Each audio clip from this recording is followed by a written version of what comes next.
Your money never leaves the policy. You don't use your money, you use the life insurance company. And since that money never left the policy, all the growth in it, because it's non-direct recognition, shows up where? Oh, back in your pocket. So there's the exponential line continuing to go up. Don't use your money. It's the company's money. So what happens now? We're going to do this again. The dotted line indicates that your money never leaves the policy. If I were to pay that in the first step up there, the line would be solid again. It would immediately be green. I would immediately restore the contract to where it would be. The dotted line just indicates that's what's really happening. My money never leaves the policy. My money continues to grow no matter what.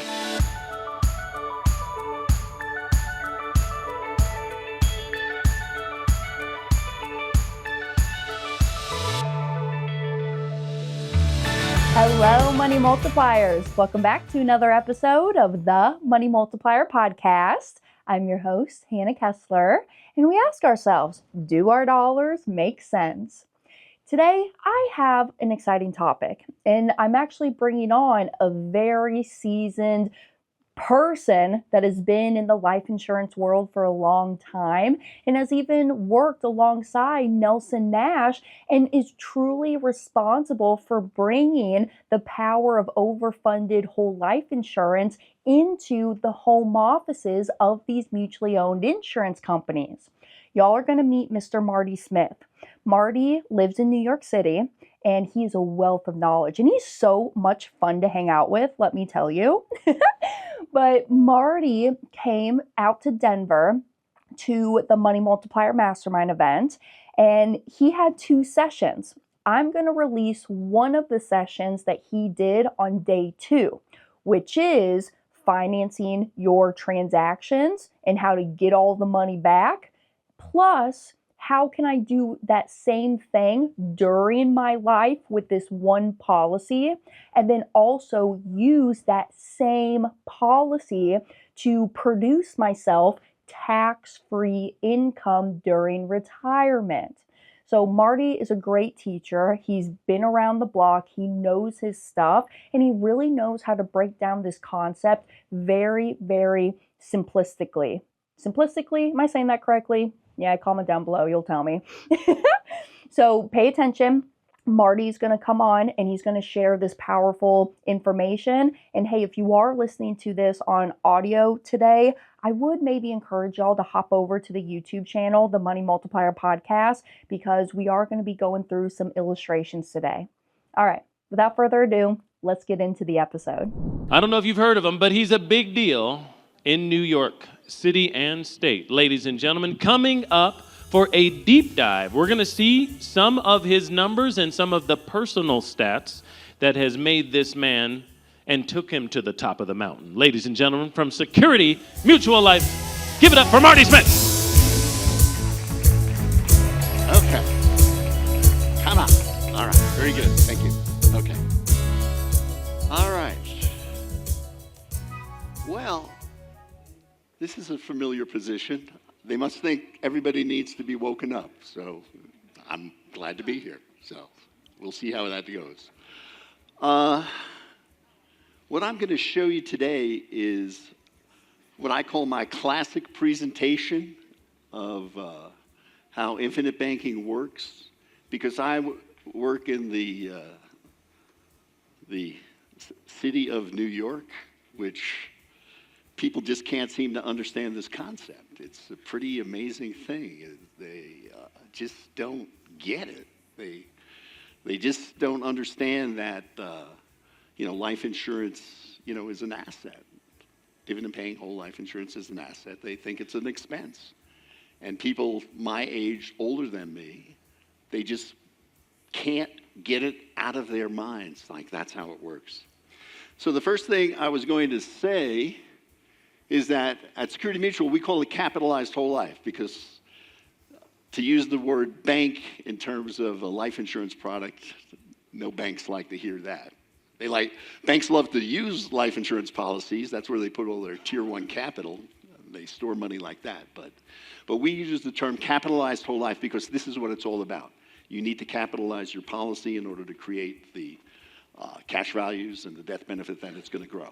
So let me just make this one statement. And how many people agree with this? I've found out in my life that the hardest thing to see is reality. People don't see reality. They just can't understand it. The more I talk about the infinite banking concept with others, people just don't get it. They just don't see what reality is. So what my presentation is today is to show you a deep dive into how things get financed, how money really works inside the policy. There's going to be a lot of numbers, so you got to pay attention. And if you don't pay attention, I'm just going to call on you anyway. So that'll be good. All right, so that's my title there. I'm the Regional Vice President. That's my phone number. That's my email. You can always contact me. I'm happy to talk to you. If you do, I'm going to refer you right back here to the Money Multiplier people, because those are the great people who've sponsored this and put on this wonderful show for you today. So now, what you should understand is life insurance is first and foremost a death benefit. Never discount that death benefit. You know, people say like, oh, well, don't worry. If you have a banking type of policy, it's going to grow more death benefit than you could possibly imagine. And that's true. But that death benefit is the key thing. And you have to understand to make sure you know that you have to qualify in order to have a life insurance policy. All right? The second thing is, if you're still alive, the second major element is that life insurance becomes a deferred asset. Whole life insurance becomes a deferred asset because of the cash value that it grows. And what are you able to do? As Nelson Nash would say, Nelson would never use the term retirement, but he'd always say you could create a supplemental passive income. And then at Security Mutual Life, or should I say Marty Smith, we like to say that life insurance is also a current asset and should be used as a current asset. And that's what we're going to show you today. So let me begin with a little story. And this little story involves, I talk about my son. And I would say, hey, son, we were having a conversation. I said, hey, son, this was like 10 years ago. Like, son, do you believe that Social Security is going to be around when you get to be age 70 when you can collect it? And so luckily he said, no, I don't think so. Most likely not. I said, oh, that's a problem. So then what you need to do is you're going to have to create something for yourself. You need to be self-reliant and create what? Well, you're going to have to create a pool of money that you're going to be able to access and create that type of income. I said, well, what about all the debt that was 10 years ago? He says, well, you know, the debt is like 18 trillion. 18 trillion? Oh no, what's it today? Twice as much in 10 years? He said, well, with all that debt, somebody's going to have to pay for that. I said, that's right. That's right.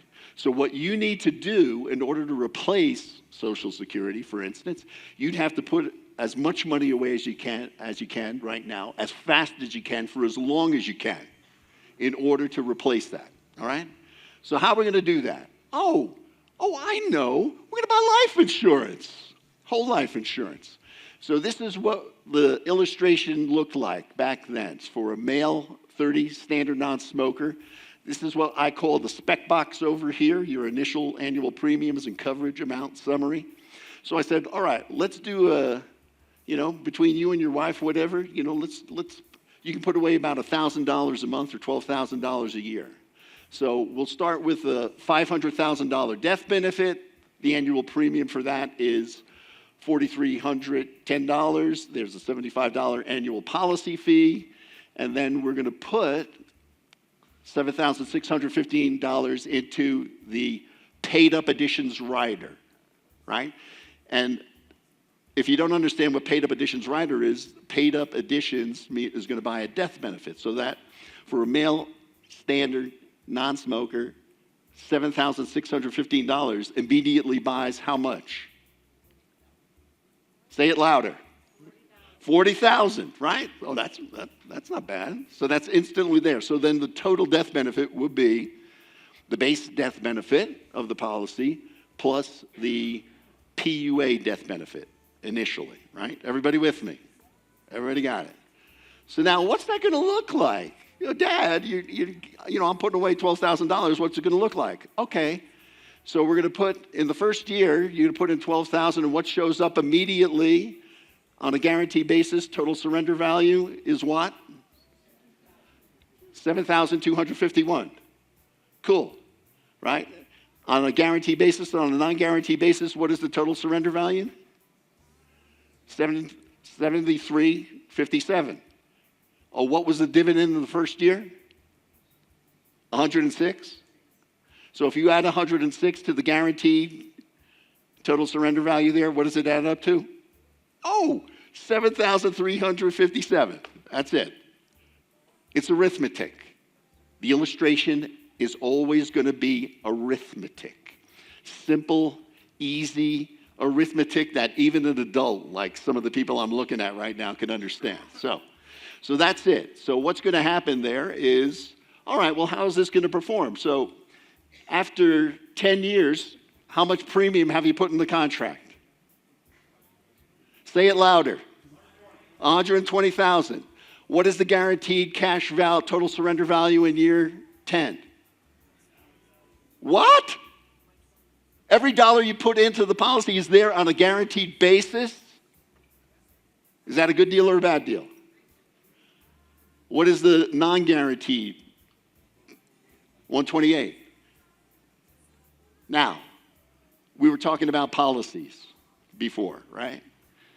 Policies are designed differently by different actuaries, right? The bigger companies, they like to pay big dividends, right? Oh, well, we got to have big dividends, I'll tell you another story about that if I have time later. But the point about that is, what would you rather have? Big dividends or all in the guarantees? A little company like Security Mutual, the biggest small company that is, our actuaries put our money in the guarantees there, right? Less stress to provide big dividends when it's in the guarantees, right? All right, so think about this. Son, you started with $540,000. What has the total death benefit grown to by year 10? $853,000. On a non-guarantee basis, $882,000. In less than 4 years after that, in year 14 and 15, it's already increased to $1 million face amount. That's pretty good. Pretty good when you have your spouse and child. You started out with 540, right? So it's simple as that, right? It's going to grow. It's really going to grow fast because of what? Because of the age, he's young enough, and there's the paid-up additions. Okay, so what happens next? Well, if you turn off the screen, Marty, nothing. All right, so we're going to pay premiums for 40 years, right, son? You need to be putting money away as fast as you can for as long as you can, right? So we're going to put away $12,000 for, till age 70, year 40. Hey, wait a second. What happened to the contract premium? Contract premium was $12,000, and then it went down to $11,000 in year 32. To $11,463, and then it went down lower again in year 36, and then lower again in year 37. Does anybody know the reason why that happened? Say it louder, I can't hear you. Say it louder, I can't hear you. It went down, as Nelson Nash would say, because of the government, right? There's rules. You don't want the policy to become a modified endowment contract. Now, I know most of you don't know what that is, but it's a big rule. It was mentioned yesterday by Clay from Tamara. You can't, if it becomes a modified, if you pay too much premium into the policy, it loses all its tax advantages as a life insurance policy. So you don't want to lose that. So that's why, what does the company do to protect it? Oh, guess what? We monitor it all the time, and we won't let it become a modified endowment contract. So everything's available, all the tax advantages are preserved. So you put in that amount of money for 40 years. What is your total surrender value at the age 70, year 40? $1,245,000. And what's the death benefit? It's the $2 million number. $2,000,000 86. Is this a good deal or a bad deal for somebody starting out? Garrett, is this a good deal? Would you like to have something like that? Yeah, it's a great deal. Dad, make sure he does it. All right. So over here, think about this. What did you start out with a death benefit? 540,000, and what has it risen to in 40 years? $2 million. What was the cash value when you started? 7,000. Now it's 1.245 million. Now, obviously, I did this with a different product than what I showed you yesterday. Because guess what happens? Life insurance companies are faced with different rules and regulations, so they have to create new products with different variations. The product yesterday had a higher death benefit, right? For a little higher premium in order to get to the same point. All right. So we paid the premium. What's the cash value? It's 1.245 million. What's going to happen next? Oh, how much did we pay in premiums? Well, we paid approximately, oh, see, this is my kind of math. Yeah, we paid $12,000 almost for 40 years, so it's going to be a little less than $480,000, and our cash value in year 40 is $1.245 million. Pretty cool, right? Sounds good. Sounds good. Now, this is where it comes into play here. Well, the second thing about life insurance after its death benefit, which is first and foremost in my mind, is guess what? It becomes a deferred asset, and so we could take a retirement income. So how are we going to take it? Oh, that's it. So in this illustration, as you remember yesterday, we had 1.27 something million, whatever. So we're going to take that 5,000 a month or 60,000 minus 60,000. The minus sign means it's coming out of the policy to you, right? So now you're going to have 60,000. And what are we going to, we're going to take that retirement income because people who are 30 now are going to be living to 100 nice and easy here. So guess what? So we're going to take it for 30 years. Linus, are you here? Maybe not. 30 times 60,000 is how much? 1.8 million. Just like yesterday. What was the figure that we started with? 1.245 million. So we've taken out, literally, we've taken out all the cash value plus almost an additional 600,000. And how do we receive that money? Tax-free. Tax-free. Notice how the death benefit starts to go down, right? It goes down, from 2 million. There's different ways to get access to your money. You can take withdrawals, you could take your cost basis first, or you could just take policy loans. I'll show you both coming up there. But the whole point about this is we've taken out $1.8 million tax-free, and what's our death benefit still in your year 40 or age 100 there? Year 70? 700. Even more than what we started with, just like yesterday, right? It's just arithmetic. It just works as simple as that. So, son, guess what? It appears like we've solved this Social Security replacement, plus we've provided a death benefit. Oh, how much is the death benefit for Social Security? No, there is a death benefit. $255. My wife died last October. I wouldn't waste my time. Somebody asked me if I went and got the $255. I said, how long did it take you to get it? 9 months. I said, great. Yeah, I've got time for that. All right, so think about this. You paid $1,000 a month. Now you're taking out $5,000 a month, right? Wow, tax-free. But now here's the favorite part. Here's what this is all about. It always comes down to this. Life insurance is a current asset, so let's buy 7 cars. We're going to buy cars starting in year 6, and we're going to buy them every 5 years, right? In this example, I just left it at $25,000. What is my cash surrender value in year 5 after putting in $12,000 for 5 years? $51,000, right? So I'm going to take a $25,000 loan, but guess what? I want that the premium has to get paid. Son, Mom and I are going to give you a brand new car to start this whole thing out with the promise that you'll always repay the premium every year. So you're going to go down to the dealership, whatever, and you're going to look around the lot, whatever. You're going to trade in that car, and you're going to get a deal, right? So you could buy it from them, but why would you do that? You're part of the Smith-Burke family bank. We got to keep this in the family. Everything you buy, everything you want to finance has to come through what? Through your policy or our policies, whatever, because we want to keep it within the family, right? So we're going to take a $25,000 loan, but guess what? Just for fun, don't pay anything back. We're not going to pay anything back. The life insurance company, who's in control when you take a loan? Are you or the company? Say it louder. You are. Hell with the company. I'm not paying it back. I don't, forget about it. So guess what's going to happen? So we're going to do this. We're not going to pay back the loan, and we're going to keep taking loans out.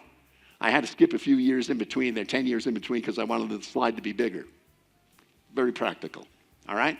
So here we are. We bought our cars. We haven't paid them back, whatever. We took out $7 $25,000 loans. What is our net cash surrender value in year 40? What is our cash value? I underlined it in red to make it easier. Yeah, that's good. All right, 767. Yeah, that's right. And what is the total loan at that point in time? 477. Okay, very good. So the total premiums paid were, I'll be a little more accurate this time, $466,453 minus the $725,000 loans, $175. So the net we paid into the contract is what? $289, right? So we're all with $289. So think about this. You paid in $289,453. What is your cash value in year 40? $767. How much did the cars cost you?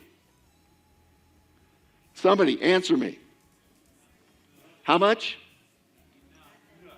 Nothing. Oh, I love that. Right. So this is the deal. Every time I deal with an audience on the East Coast or the West Coast, I show this slide and I set them up for this, and they always say, well, you have $767,000. The cars cost nothing. I said, no, that's not true. And then when I'm dealing with people who are from the Midwest or the South, well, Marty, the cars cost, $175,000, right? I said, well, that's closer, but that's not true. There is another number on this page of what those cars actually cost you. Does anybody want to shout it out bravely? Say it, shout it out. Incorrect. No. $477,729.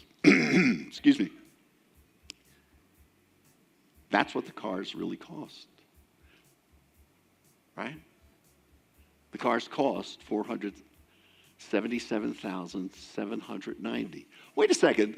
You mean those cheap junk cars I got there for $25,000 a year for all that time, for the 7 of them?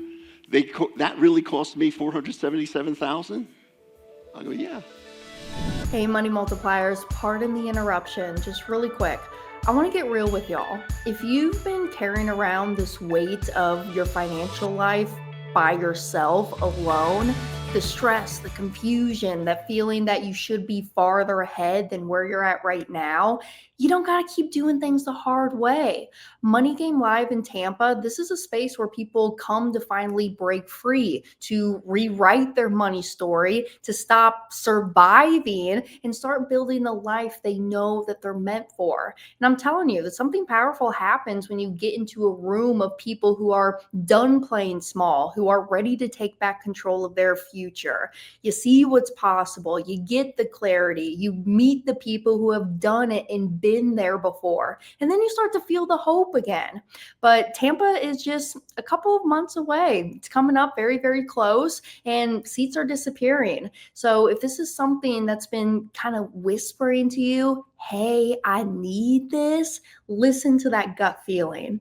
So go snag your tickets, moneygamelive.com, and give your chance just to breathe again, to grow, and just to believe in yourself. So this is going to be your breakthrough moment, and all you got to do is just show up. And as my yoga teacher always says, showing up is 50% of the work. I will see all of you money multipliers in Tampa. Well, wait a second. Here, let me ask some important insurance person in the room. Tess, that 477,000, is that a real number or is that some, what would Chris Noggle say, BS kind of number? Is that a real number or is that a phony hypothetical life insurance illustration number that's just on the page here? Is it a real number or a phony number? Anybody? Real. It's a real number. Now, how can you prove that? Oh, if you add up the cash value in year 40, 767,000, plus the total loan in year 40, what do they add up to? I see everybody's got their calculator out. Excellent. Very good. Let's keep going. What does that number add up to? Oh, I'll put it there for you. Garrett, you were taught in school how to do that. 5 plus 9, 14, carry the 1. Yeah. 8, 10, carry the 1. 5, carry the 1. 4, carry the 1. 12. It's a real number. That $477,000 number is what those cars cost you. That's what they really cost. So you think you're getting away with murder? You're not getting away with murder. Those cars cost you what that total loan is. That is a real number. Because if you don't pay that loan back, that's what the total loan is going to grow to. It's another way. Does somebody here understand opportunity cost? Where are my engineers and CPAs? That's the opportunity cost of owning those cars, right? That's never going to go away. So now, bingo. What's the bingo? Where have you seen that number before? Yeah, bingo. That's what the total surrender value would have been if you didn't take a loan, right? So if you don't take a loan, I get all the money. Oh, yeah, but I want to buy the cars, Dad. I want to buy the cars. I need cars. Oh, well, let me ask you this. What would you rather have? Would you rather have 1.245 million or 767,000? Where's my son in the audience? Dad, I want 1.245 million. Yeah, that's it. That's what you want. All I wanted to ask me is, how do I get it back? I want to get it all back. I want 1.245 million. All right. So what do you have to do? Garrett, can you read that out loud I don't know if people can still read here in this audience. You buy the 7 cars and you pay back the loans. Oh, is that a good idea? Oh, yeah, that's a good idea. All right, so here we go. Let me go back there. You blew it up a little bit too soon here. All right, so this is what it looks like to repay the loans. I showed this yesterday, but I didn't go over it in detail. So in the year 6, I'm going to get the $25,000 from the life insurance company. What kind of form do I have to fill out in order to get the loan? Nothing. I just tell them. They're going to ask me one question. Should we put it in the same bank account that you've been paying? Yeah, put it in the same bank account.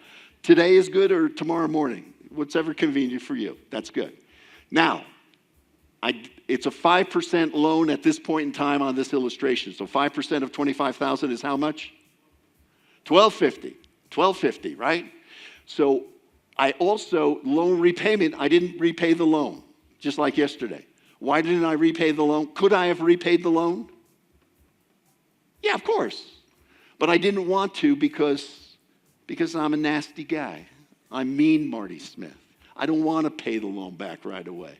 I want you to prove to me that I don't have to pay the loan back. So I don't have to, because who's in charge when you take a loan?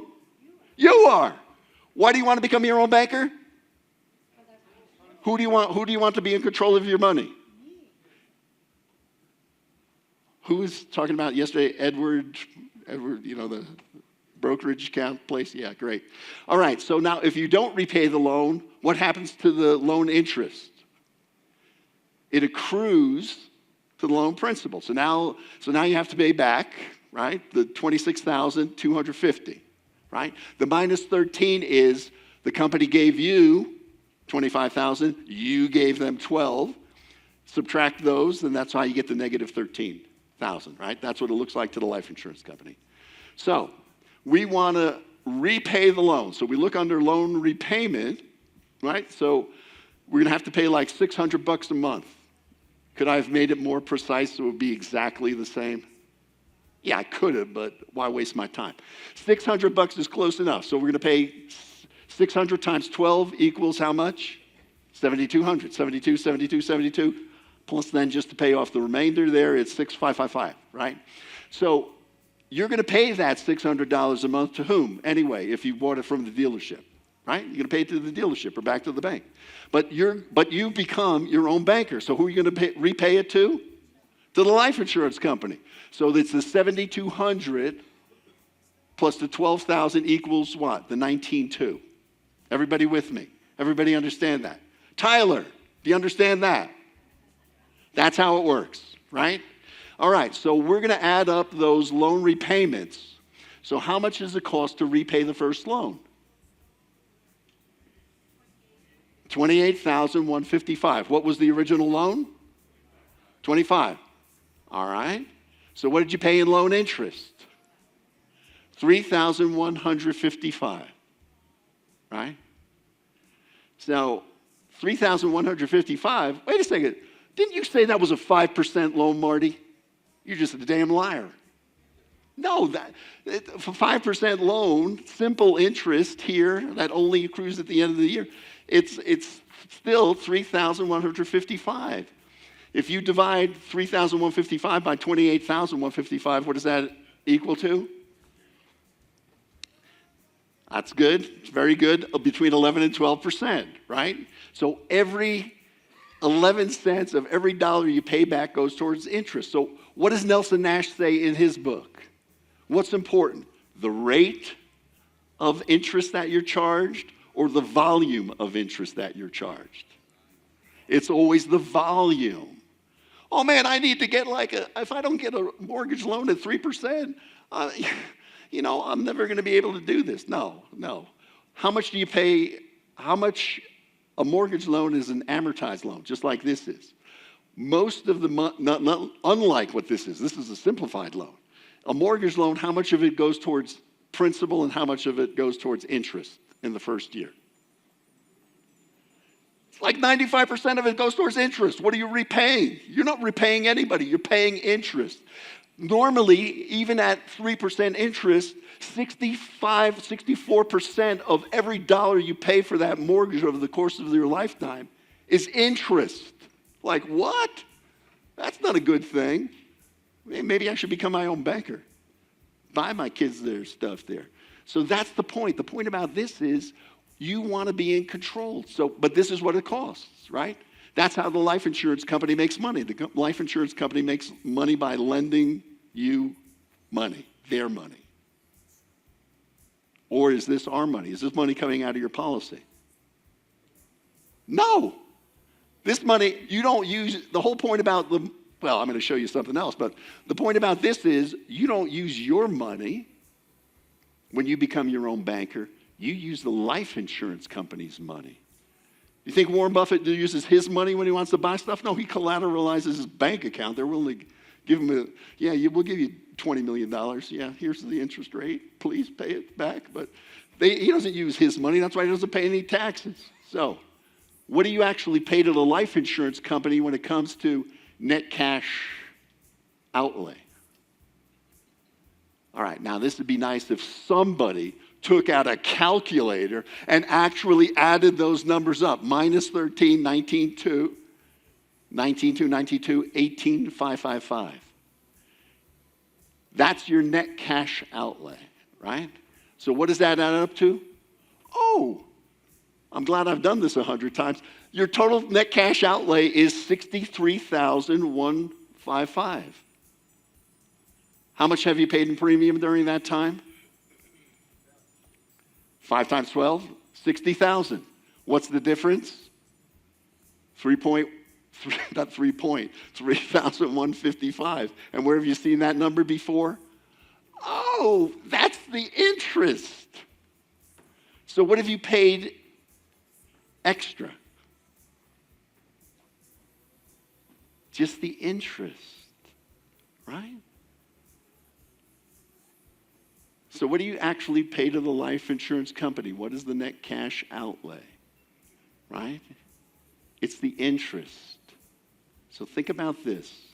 If you take a $25,000 loan every 5 years for 35 years, and then repay the loan plus the loan interest every 5 years, what do you end up with? Well, let's take a look-see. Oh, yeah, come on. This is the way that it works.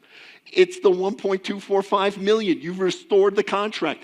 Every time you've repaid the loan, you've restored the contract. Every time you see under total loan a zero, that contract has been restored to what it was originally, or what it could be if the dividend rate remained the same. Because again, which year is the only year that is true on the illustration? First year. Everything else is a lie. Everything else is hypothetical, right? So that's the way it works. So you have the 1.245, right? And the death benefit has been restored also to $2,086,000, right? And what is the cash value after paying back all the loans? If you didn't see it, oh no, it's the 1.245. So think about this. As I would say to my son, think about this. By repaying the $175,000 loan principal, policy loan principal, and approximately $22,000. How did I get to $22,000? Tyler, how did I get that $22,000 number there?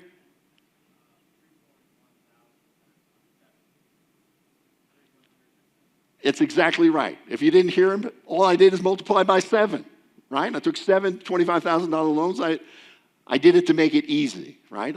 How much could I have borrowed out of the contract? I could have borrowed $700,000 out of the contract for my business if I wanted to, right? I could have done anything. I've just made this nice and easy for 7 simple car loans here.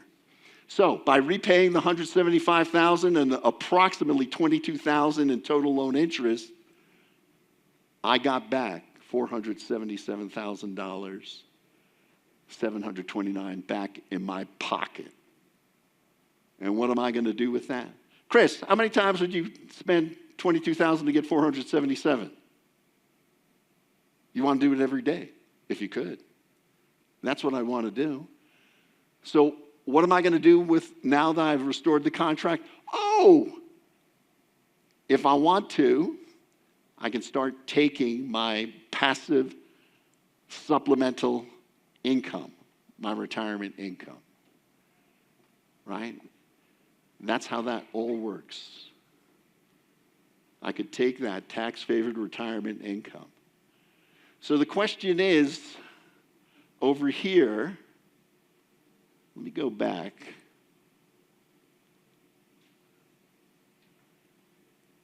All right. Let me go back to this point where I didn't pay back the loans, right?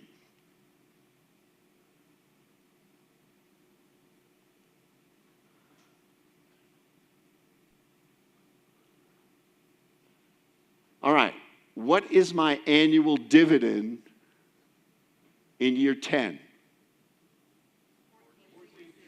What is my annual dividend in year 15? So I've taken loans, but I haven't repaid them, right? So what does it mean to have a non-direct recognition policy? That's right, right? The dividend is going to be, I'll go back to the beginning. Whoops. What's the dividend in year 10? Right? Does everybody see that? That's the difference between, that is what a non-direct recognition policy means. The dividends continue to be paid even though there are loans, right? If this was a direct recognition policy, the dividends would be different because they wouldn't want to pay on the loan, dividends on the loan money there. All right? So my death benefit's been restored. Everything's cool over there.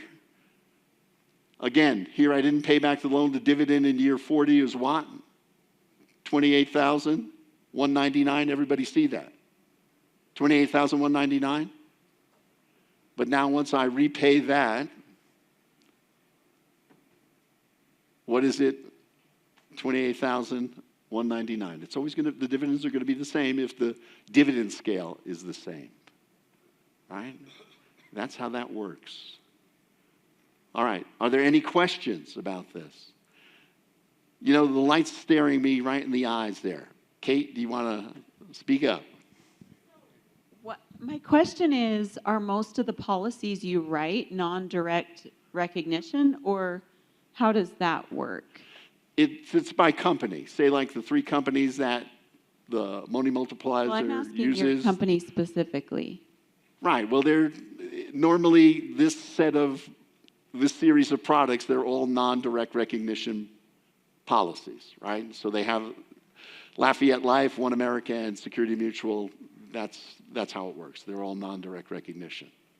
That's what Nelson always advised that you would want to do, right? Because you want to see those dividends being paid. Actually, you know, the funny thing is I've been doing this for a long time with all this stuff, showing loans, repays, and things like that. My good friend Johan never shows me any of his policies doing that. I have to tease him about that, but that's good. Yes. Question? Hi.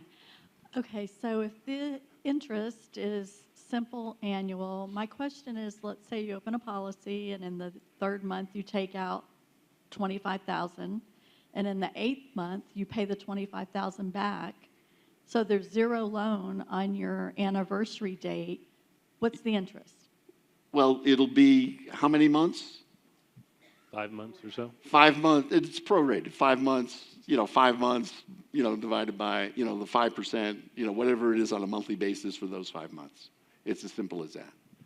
Again, when you take a loan and repay it, are you ever paying interest on the loan? When you send money into Security Mutual to pay a loan, are you ever paying interest? Unless you say it. But if you don't say it, it always goes to reduce principal. And by reducing principal, what are you in effect doing? Oh, well, you're lowering the balance, and you're lowering the effective interest rate that you're going to be charged overall. Again, if I started paying this back, could I pay less interest? Yeah. Who's in control? I'm in control. If I wanted to pay this back in 4 years, I'll pay less interest. If I want to pay it back in 5 months, I have less interest, right? It's up to me whether I want to do that. Now, the reason I showed you this, you've seen a lot of wonderfully complicated, beautiful ways to use your life insurance, cash value policy loans to have access to it there. This is what I've used to try to indoctrinate people into how this would work. Because the amazing thing is, most people really don't understand how simple this is. Because think about this, right? If we go back to, all right, if there's no more questions on this, if we go back to the aha moment yesterday, I was talking about this, I take a policy loan, I have the 0 line. I go back up to 0. I said, well, when you start off in life, but guess what? If I need a loan when I'm an older person, such as myself, when I'm an older person, what am I going back to? I'm going back to 0. I'm always going back to 0 when I pay somebody else the loan interest and the loan principal, no matter what time, right? I'm always going back to 0. If I'm older and I'm still saving for things and I buy something, where am I going back to? I'm always going back to 0. It doesn't matter what age. I'm not getting ahead. That's the problem. How do I get ahead in life? How do I make money? How do I improve what I'm doing? Oh, guess what? This is the way you do it, right? So yesterday when I showed this, That exponentially growing line. That's if you would plot all the numbers I had actually in that illustration, it would be sweeping up like that exponentially. That's how it's going to grow. When I take a policy loan and I repay that, am I ahead or am I behind? I'm always ahead. That's what I've just shown you. Have I shown putting any additional premium into the contract? No. Have I paid any additional interest? But where am I? Am I ahead or am I behind? Every car I bought, I owned. I paid for. And all the premium and all the loan principal and loan interest comes back into whose pocket? My pocket. If I bought 7 loans from it, no. My bus doesn't leave till, okay. No, the whole point about this is it always goes back into my pocket.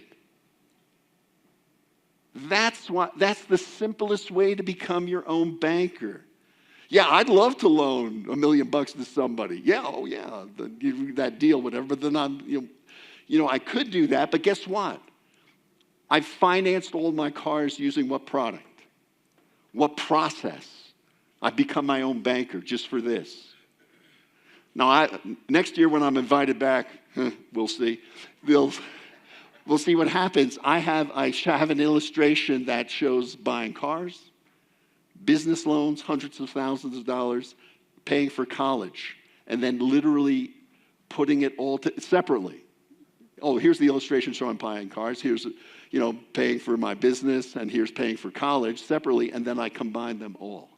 And then when you look at that, you realize, oh my God, this one policy, I've made $5.5 million of policy loans. I've repaid over $6.5 million in order to do this. But guess what? It's all back in my pocket because of this one thing, because of the things that I finance for myself, just for the things I need in my life. Now, the company said to me, Marty, you got to make this a little more, can you be a little more, specific here so people understand what's really going on behind what I showed you before, right? So think about this. We don't want to take loans. We don't want to save for things. We want to have life insurance. So we're going to put money into the policy, and we're going to get to a certain point in time, right? And then what's going to happen when we need money? Oh, well, we're going to take a policy loan, right? Just like yesterday. And then what's going to happen? Oh, we're going to repay the loan. So that just shows the loan principal and the loan interest. Why did I make it green instead of red? Because that is the increase in cash value, right? My cash value, if I surrendered the policy, right, would be below that exponentially rising green line, right, because of the policy loan. But if I repay the policy loan with interest that only the company wants, it's going to look like that. So then what happens? Oh, guess what? Your money, are you using your money when you take a policy loan? No. You're using the company's. Your money is always in an uninterrupted compounding position. You've got to understand that concept. Your money never leaves the policy. You don't use your money. You use the life insurance company. And since that money never left the policy, all the growth in it, because it's non-direct recognition, shows up where? Oh, back in your pocket. So there's the exponential line continuing to go up. Is everybody with me? You don't use your money. It's the company's money. So what happens now? We're going to do this again. Oh, what is Tyler, what does the dotted line mean? Say that again. Well, that's a good guess. I like that. What I'm trying to say is the dotted line indicates that your money never leaves the policy. If I were to pay that in the first step up there, the line would be solid again. It would immediately be green. I would immediately restore the contract to where it would be. The dotted line just indicates that's what's really happening. My money never leaves the policy. My money continues to grow no matter what. I'm not using my money. I'm using OPM. What does OPM stand for? That's the best way to spend money. That's the best way to spend it. I want to use OPM all the time. That's OPM, right? This is the money in my policy is compounding uninterrupted. And what do I have when I repay the policy loan principal and loan interest? Well, I don't have to pay any more. And what's there? Well, there's a gap. What is that gap? Oh, that's the growth. That's the growth that's still in there. It's just been added to it, so that line becomes fully solid again, right? That's how it works, right? So think about this. If you use your cash value and policy loans, and you repay those loans, you get all the growth in your contract. And that's it. So you could have loans continually, just like I showed you there, just like it was in the previous illustration, right? That's how it works. That's the simplest thing you can do. If anything, what are you financing right now? That's what you need to work on immediately, right? You want to stop financing that. Financing it through the bank, a dealership, a manufacturer, somebody else. You need to become your own banker. Becoming your own banker is the best financial thing you could do for yourself and for your family. That's what this is all about. All right? Hey, and it just looks like it's me up there now. So good. Were there any more questions? Well, it's been fabulous being able to speak with you and share this information. I hope everybody here has gotten something out of all this stuff here. I'll let Hannah and Brent and Chris tell you how grateful they are for everybody being here, but I'm certainly grateful to all of you. You've been a great audience, and I really appreciate it. So thank you. Thank you, Marty, for joining me, coming out and supporting the Money Multiplier Mastermind this past year. And I told y'all, isn't he so much fun? There's a reason I put him right after lunch, okay? I gotta have entertaining speakers right after lunch, or y'all will be sleeping on me. And I'll say that too. I really never have boring speakers on my stages. You'll know that when you guys are coming out to Money Game Live, happening in Tampa at the end of February, February 27th to March 1st, you'll know exactly what I mean.